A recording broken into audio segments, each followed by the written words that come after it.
오늘 사순절 다섯째 주일에 주 앞에 함께 예배하는 여러분에게 성령의 충만한 은혜가 또 주님의 은혜와 평강들 가득하시기를 축복합니다. 사순절 하면 우리가 우리의 신앙을 돌아보고 성찰하는 중요한 시기인 것 같습니다. 내가 과연 주님 앞에 주님 가시는 그 십자가의 길을 얼마나 따르고 있나, 내가 과연 주님을 따르는 제자의 모습인가 늘 돌아보는 시간이지요. 오늘 말씀은 그런 점에서 이 사순절 막바지에 우리에게 주는 큰 교훈과 깨달음의 시간 되면 좋겠다 싶습니다. 성경에 보면 역설에 대한 이야기가 많이 나옵니다. 역설이라는 게 뭡니까? 언뜻 보면 합리적이지 않고 틀린 이야기 같은데 잘 들여다보면 진리가 되는 이야기들입니다. 성경에 보면 그런 얘기들이 많죠. 마가복음 10장 44절에서 주님 말씀하십니다. 너희 중에 누구든지 으뜸이 되고자 하는 자는 모든 사람의 종이 되어야 하리라 그랬습니다. 역설이기도 합니다. 고린도후서 12장 10절에서 사도 바울은 고백합니다. 내가 약한 그때에 강함이라. 예수님께서도 사도행전 20장 35절에서 말씀합니다. 주는 것이 받는 것보다 복이 있다. 여러분, 주는 게 복입니까? 받는 게 복입니까? 저는 아무리 생각해도 받는 게 복인 것 같은데요. 받으면 기분이 좋잖아요. 근데 주면 행복하다, 주면 그게 기쁨이 된다, 주어본 사람이 압니다. 나누어 본 사람이 알아요. 내가 받을 때보다 나눌 때 더 큰 행복이 온다는 것을 우리는 경험해 보면 압니다. 그래서 주님 말씀하십니다. 받는 자보다 주는 자가 복이 있다. 오늘 본문의 말씀도 주님께서 하신 역설의 말씀 중 하나입니다. 예수님께서 예루살렘에 입성하시고 이제 예루살렘에 입성하실 때 많은 사람들이 예수님을 환호합니다. 이렇게 소위 말하면 주단을 깔고 뭐 그런 거죠. 이렇게 종려나무 가지를 깔고 자기 겉옷을 깔고 나귀 타고 입성하시는 주님 앞에 이렇게 소위 말하면 레드카펫을 깔듯이 그렇게 환호하고 소리를 지릅니다. 호산나 다윗의 자손이여, 이제 우리를 구원하소서. 당신이 분명 왕이 될 텐데 왕이 되면 우리를 잘 구워 살펴주시고 저 독재자들처럼 하지 않고 우리를 정말 인간 대접해 주십시오. 막 그런 얘기입니다. 그런 자리에서 주님께서 죽음을 얘기합니다. 사람들은 다 예수님이 곧 왕이 될 것이라고 생각했는데 예수님은 죽음에 대해서 말하고 있다고요. 역설 아니겠습니까? 역설. 오늘 본문 앞부분에 나오는 이야기가 그래서 그렇습니다. 12절 보니까 그 이튿날에는 명절에 온 큰 무리가 예수께서 예루살렘으로 오신다는 것을 듣고 종려나무를 가지고 맞으러 나가 외치되 호산나 찬송하리로다, 주의 이름으로 오시는 이 곧 이스라엘의 왕이시여 그랬습니다. 자, 다 제자들을 비롯해서 모든 백성들은, 모든 군중들은 다 예수님이 왕 될 것이라고 기대했습니다. 그럴 때 예수님 마음이 얼마나 양가 감정이었을 것 같아요. 한편에서는 사람들이 이렇게 인간적인 계산을 해보자면 얼마나 이렇게 어깨에 힘이 들어가고 우쭐해지고 그러지 않겠어요? 그런데 예수님은 뻔히 앞에 어떤 일이 펼쳐질 줄 알아요. 예수님 가시는 그 길이 영광스러운 그 길이 아니라 죽음의 길이라는 걸 아셔요. 그러니까 참 얼마나 예수님 마음이 답답했을까 그 생각을 합니다. 제자들의 마음들은 사실 언제까지냐면 예수님 붙잡히시기 전까지, 예수님 잡히셔서 이제 밤새 신문을 당하시고 아침 9시 되면 십자가에 못 박혀서 돌아가시는 그 시간이 돼요. 근데 그 직전까지도 제자들은 무슨 마음이라고요? 높아지려는 마음이 크다고요.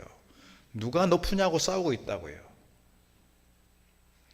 오늘 그 내용을 잠깐 살펴보면 그렇습니다. 마태복음 20장에 보면 예수께서 예루살렘을 올라가려 하실 때에 12 제자를 따로 데리시고 길에 이르시되 보라, 우리가 예루살렘으로 올라가노니 인자가 대제사장들과 서기관들에게 넘겨짐에 그들이 죽이기로 결의하고 이방인들에게 넘겨주어 그를 조롱하고 채찍질하며 십자가에 못 박게 할 것이나 제3일에 살아나리라. 그렇습니다. 이제 예루살렘에 입성하기 직전에 제자들에게 가르치는 거예요. 내가 예루살렘에 입성하게 되면 내가 대제사장들과 서기관들에게 붙잡혀서 고난을 당하고 죽게 될 거야. 그리고 사흘 만에 살아날 거야. 이렇게 가르치시는 자리예요. 그때 누가 등장하느냐? 20절 그때 세베대의 아들의 어머니가 그랬어요. 누구냐면 야고보와 요한의 어머니예요. 아들들을 데리고 예수께 와서 절하며 무엇을 구하니 예수께서 이르시되 무엇을 원하느냐 이르되 나의 이 두 아들을 주의 나라에서 하나는 주의 우편에 하나는 주의 좌편에 앉게 해주십시오.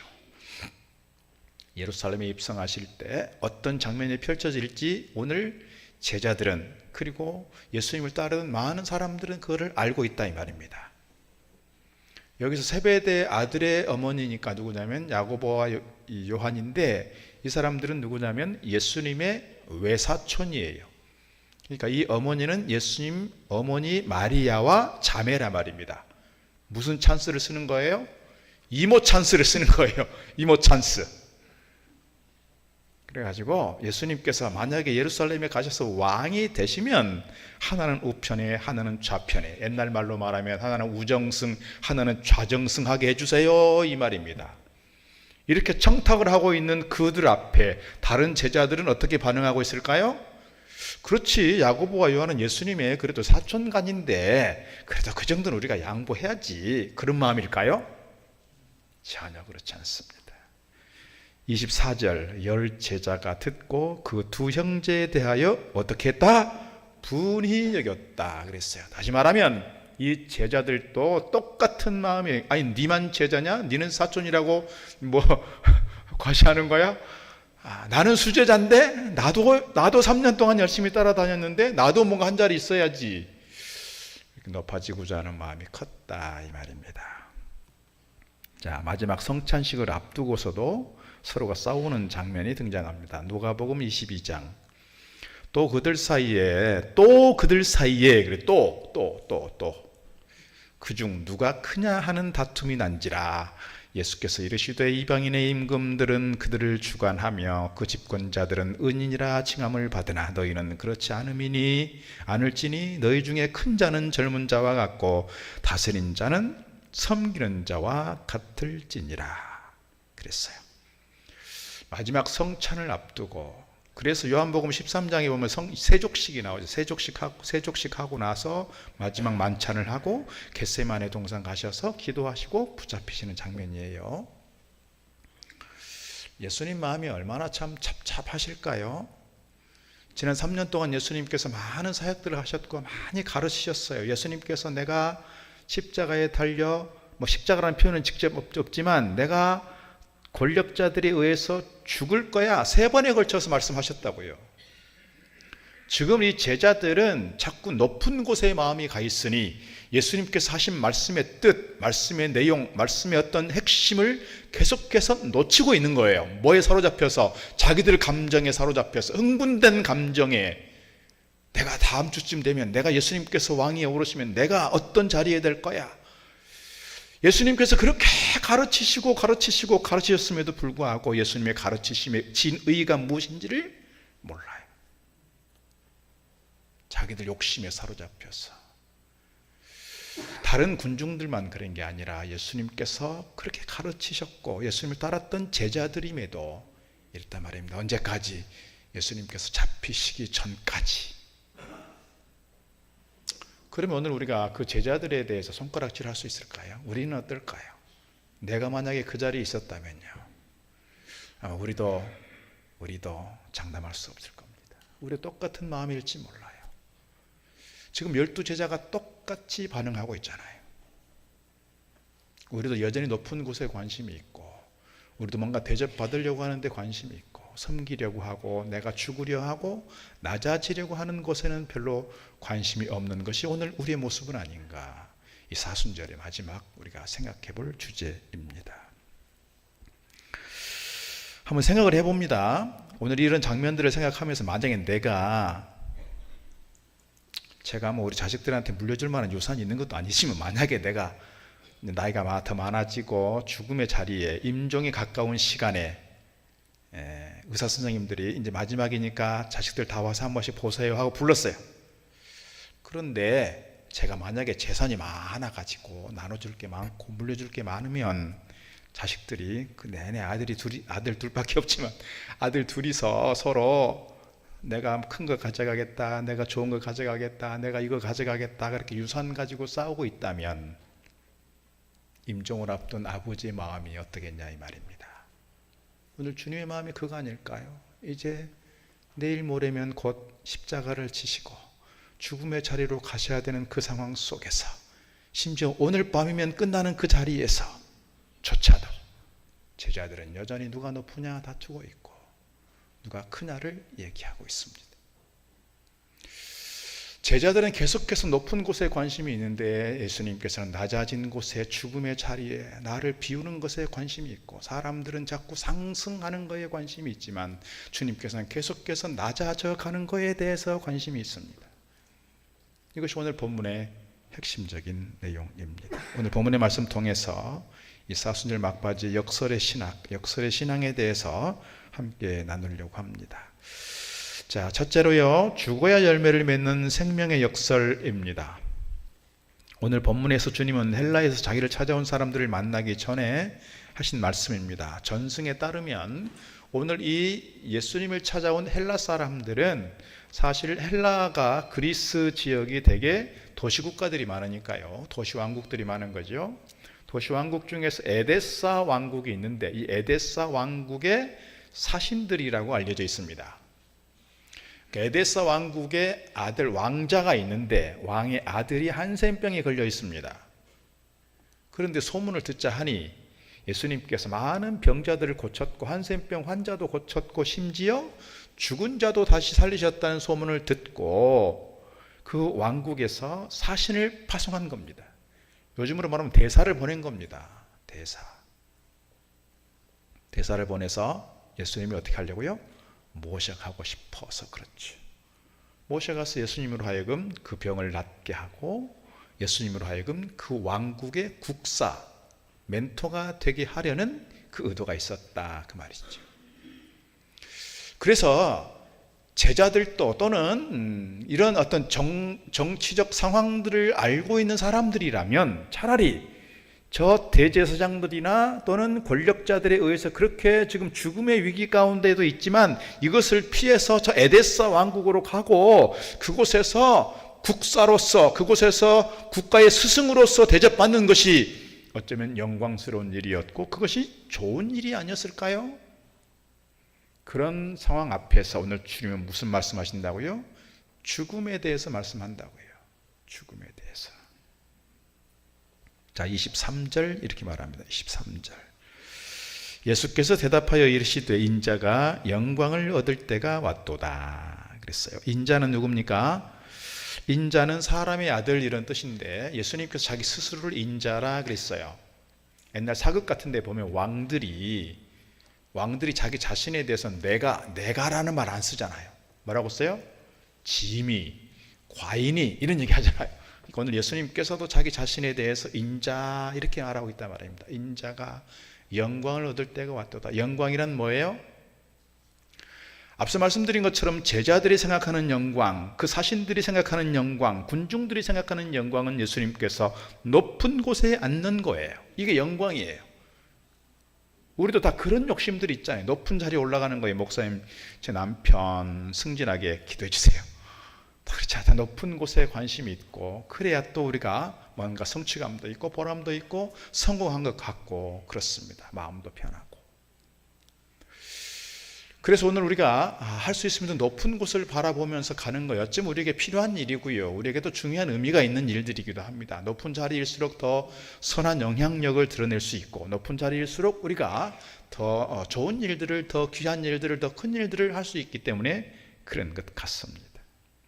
오늘 여기서 사람들이 생각하는 영광은 그렇게 높아지는 것, 왕이 되는 것, 헬라 사람들을 따라서 안정된 곳으로 가는 것, 이것이 어쩌면 영광된 것이라고 할 수 있겠으나 오늘 주님께서 생각하는 영광은 그게 아니라 뭐다고요?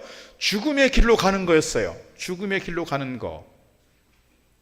이게 오늘 주님께서 생각하시는 영광의 길이었다 이 말입니다. 그래서 24절의 말씀 이렇게 하고 있습니다. 24절 우리 같이 한번 읽을까요?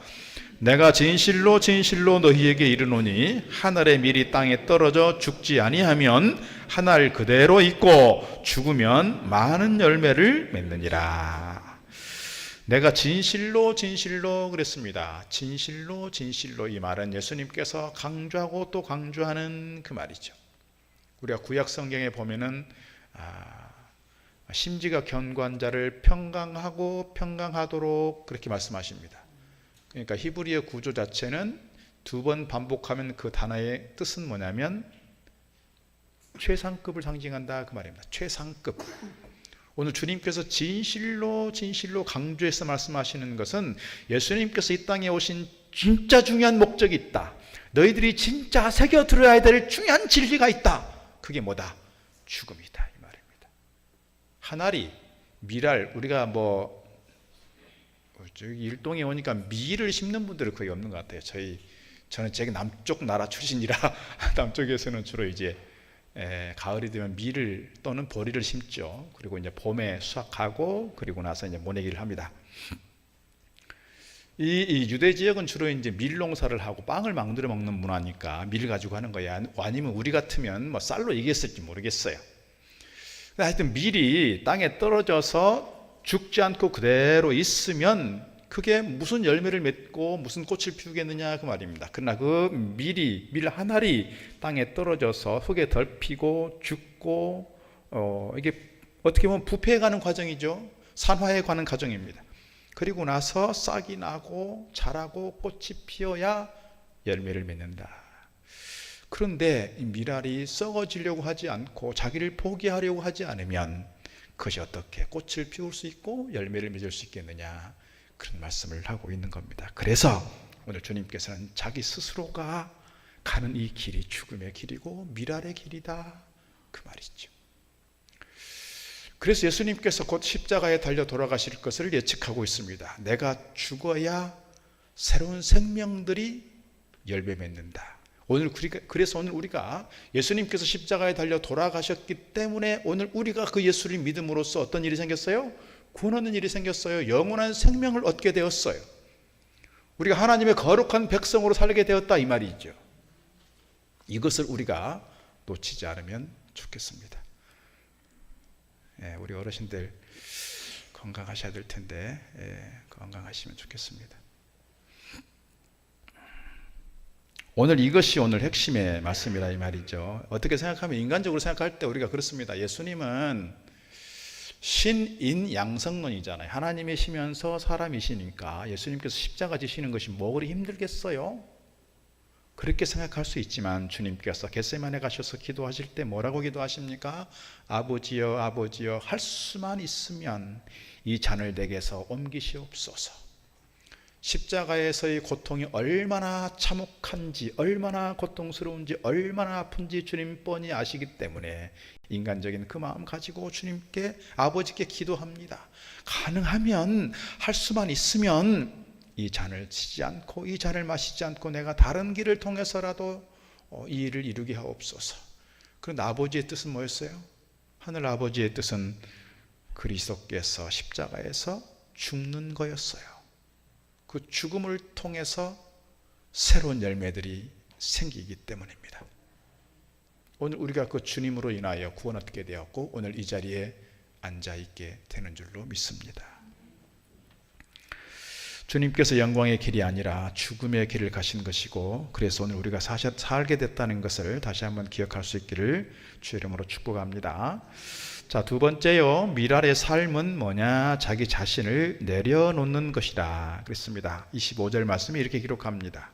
자기의 생명을 사랑하는 자는 잃어버릴 것이요, 이 세상에서 자기의 생명을 미워하는 자는 영생하도록 보존하리라. 자기 생명을 사랑하는 자는 잃어버린다 그랬어요. 그런데 우리가 본능적으로 생각하면 누구든지 나를 지키려고 해요.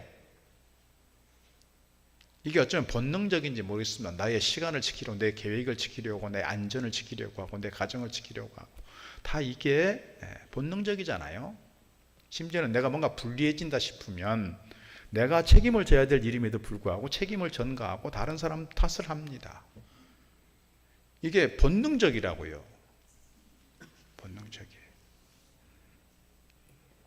그러나 밀알은 뭡니까? 자기를 지키려고 하지 않는다는 거예요. 자기를 포기하려고 한다는 거예요. 그럴 때 하나님의 일이 시작된다는 것입니다. 주님께서는 자기 생명을 사랑하는 자는 잃어버린다 말씀하셨습니다.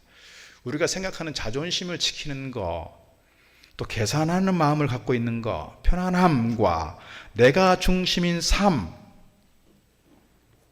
이것들을 붙잡고 있을 때 열매가 없다 그 말이죠. 나를 내려놓고 내가 져주기로 작정하고 희생하려고 하고 손해보려고 하고 섬기려 할 때 나를 통해서 아름다운 꽃이 피어나게 되는 줄 믿습니다.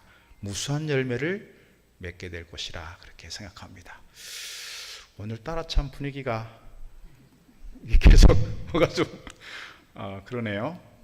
자, 교회 예배당에 들어오시면 진동으로 해놓든지 무음으로 해놓으셔야 됩니다. 전화기 관리를 잘 해놓으셔야 이게 분위기가 흐트러지지 않습니다. 그렇게 좀 부탁을 드리겠습니다. 내가 할 얘기를 놓쳐버렸네. 나를 내려놓고 져주기로 하고 희생하려고 하고 손해보려고 할 때 나를 통해서 꽃이 피어나고 나를 통해서 열매가 맺히게 되고 나를 통해서 하나님이 일하신다 이 말입니다. 자, 우리 가정이 부부관계가 많이 힘들어요. 그러면 둘 다 서로가 이겨먹으려고 하면 그 부부가 어떻게 회복이 되겠어요? 누군가는 져줘야 돼요.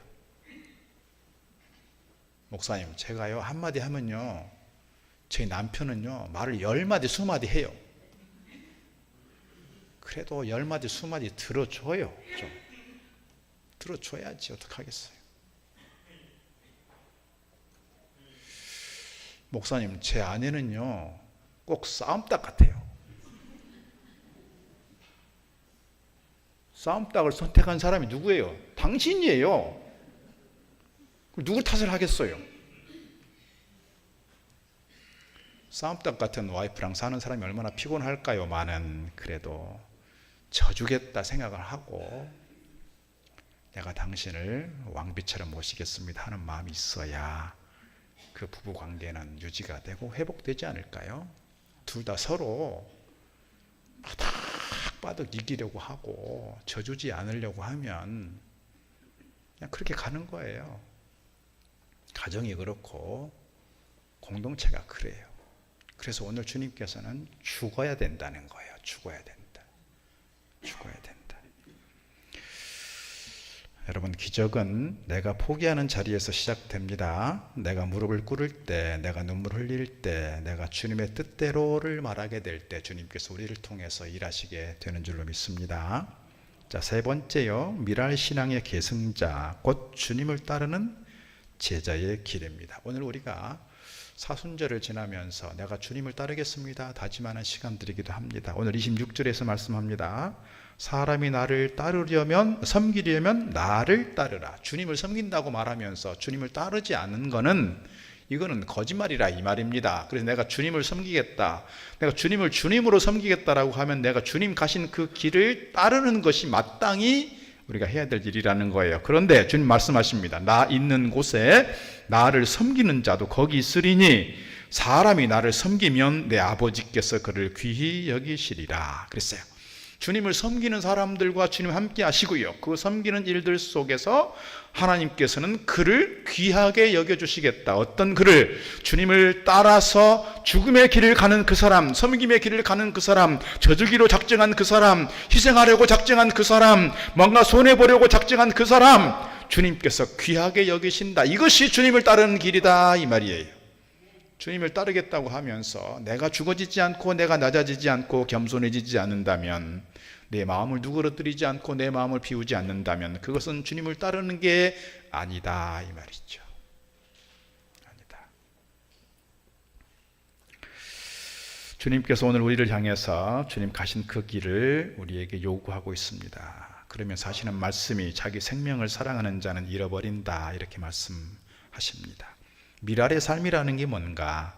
앞서 말씀드렸지만 내 자존심을 내려놓는 거예요. 내 자존심.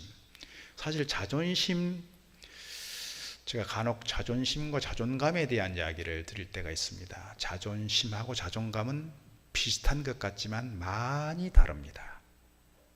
자존감이 높은 사람은 자존심 별로 내세우지 않습니다. 그런데 자존감이 낮은 사람은 자존심을 얼마나 내세우는지 몰라요. 저 사람이 자존감이 높구나, 자존심이 높구나 판단할 수 있어요. 자존심을 내려놓지 않고 자존심을 앞세우는 사람들은 내가 다른 사람들에게 사과하는 거 어려워요.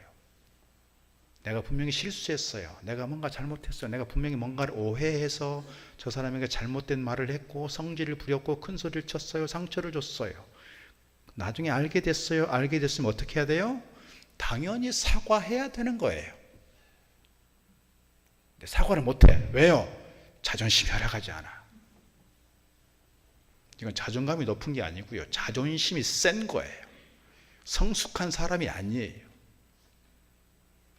심지어 그렇습니다. 그럼 어쩌라고? 그러면 그 사람을 무시하는 겁니다. 그 마음이 교만에 쩔어 있는 겁니다. 상처를 줬으면, 뭔가 오해를 해서 뭔가 잘못된 일을 했으면 사과해야죠. 그렇지 않고 어쩌라고 말하는 사람은 주님께서 정말 싫어할 사람입니다. 교만한 사람입니다. 사람에 대해서 무시하는 겁니다. 내 자존심을 내려놓는 거 사실 쉽지 않지만 이것이 미랄의 삶입니다. 내 시간과 물질을 하나님께 드리는 거, 복음을 위해서 한 걸음 더 나아가는 거, 누군가를 위해서 희생하는 거, 이런 게 다 뭡니까? 미랄의 삶입니다. 특별히 지금 우리는 부흥회와 VIP 초청주의를 앞두고 있습니다. 이때 필요한 것은 프로그램이 아니라 미랄이 되는 거다, 이렇게 말씀드리고 싶습니다. 누군가를 위해서 기도하는 미랄, 한 영혼을 위해서 섬기는 미랄, 복음을 전하기 위해서 용기를 내는 미랄, 그 한 알이 비록 작아 보일지라도 그 한 알이 떨어질 때, 한 알이 떨어져서 누군가를 섬기고 그를 위해서 내가 죽어지고 썩어질 때 그를 통해서 놀라운 생명의 결실들이 나타나게 된다는 거예요. 한 집사님 얘기하려고 합니다. 이 사람은 평범한 사람입니다. 교회에서 별로 존재감이 없는 사람입니다. 그러다가 예배 중에 도전을 받았습니다. 한 영혼을 위해서 죽어보자. 한 영혼을 위해서. 이번에 꼭 내가 전도해보자. 그런 사람이 있었습니다. 자기 직장 동료입니다. 결단했습니다. 직장 동료 한 사람을 정해놓고 매일 그의 이름을 부르며 기도했습니다. 제가 지난 수요일인가 말씀을 드렸습니다. 눈을 감으면 가장 먼저 생각나는 사람이 누구냐. 앞으로 2주간 우리가 VIP 초청잔치를 준비하는데 앞으로 2주간 동안 눈을 감으면 그 사람이 떠오르면 좋겠어요. 눈을 감고 기도를 시작하면 다른 어떤 기도 제목보다도 한 영혼을 위해서 내가 작정했고 이름을 써올렸는데 그를 위해서 기도할 수 있는 마음 생기면 좋겠어요. 기도하는 게 제일 중요한 일이니까요.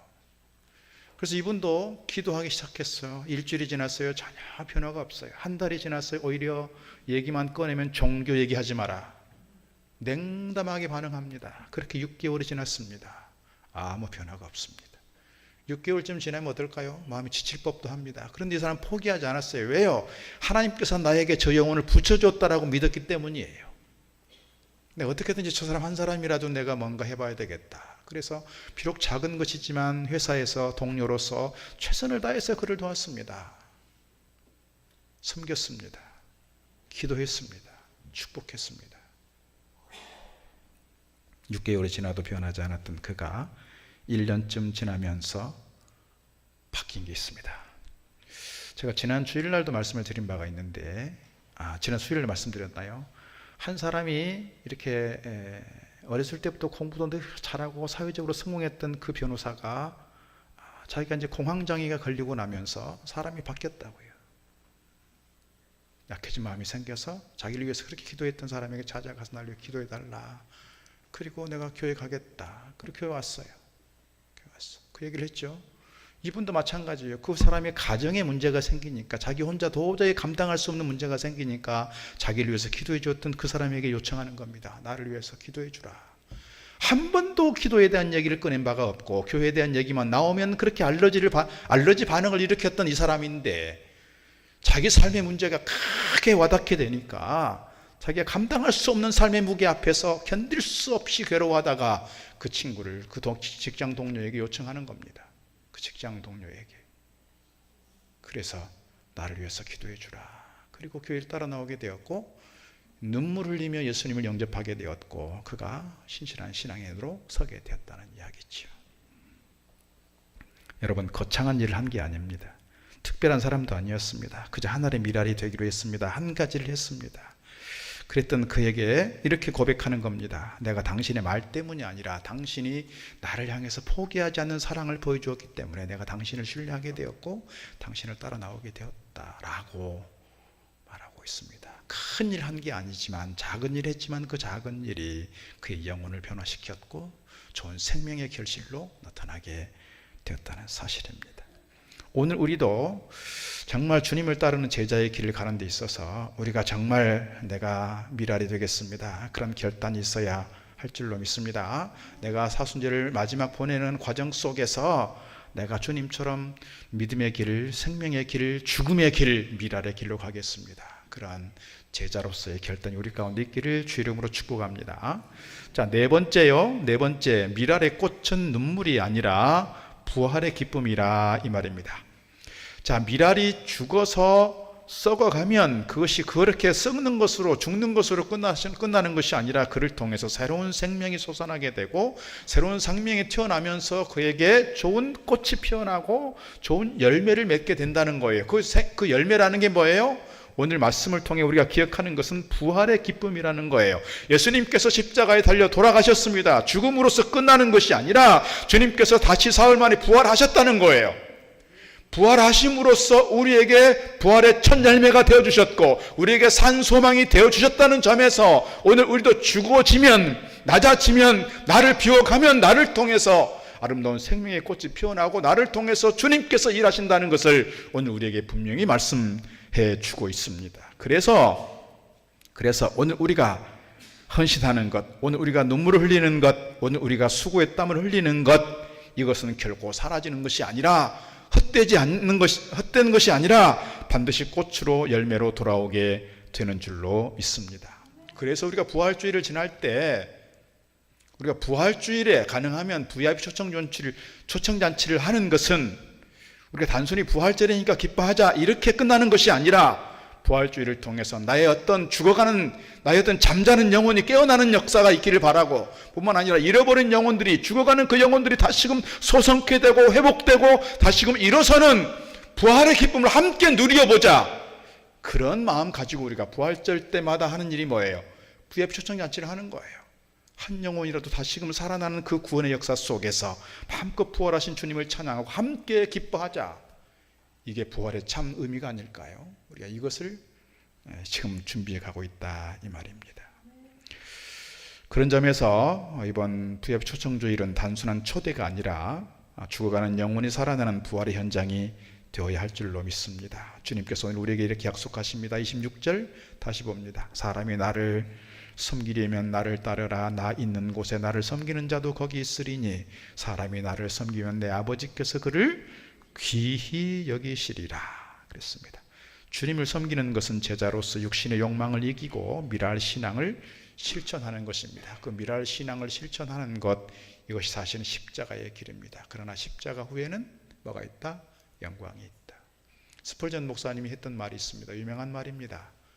한번 보겠습니다. 우리 같이 한번 읽어볼까요? 시작. 십자가 없이는 면류관도 없다. 그렇습니다. 십자가 없는 면류관은 없다. 우리가 주님 앞에 가서 면류관 받으려고 한다면, 주님 앞에 가서 영광스러운 자리를 우리가 소망한다면, 우리가 살아가는 삶의 현장 속에서 십자가의 길을 가고 우리가 살아가는 삶의 현장에서 이 미랄의 길을 갈 때 우리를 통해 분명 부활의 기쁨과 면류관의 영광도 나타나게 될 줄로 믿습니다. 사순절 마지막 주간에서 그리고 부흥회와 부활절을 앞두고 우리가 다시 한번 결단하면 좋겠습니다. 주님, 내가 하늘의 미랄이 되겠습니다. 그때 하나님께서 우리의 삶의 한가운데에 우리 교회에 부활의 기쁨을 풍성하게 표현하게 하실 줄로 믿습니다.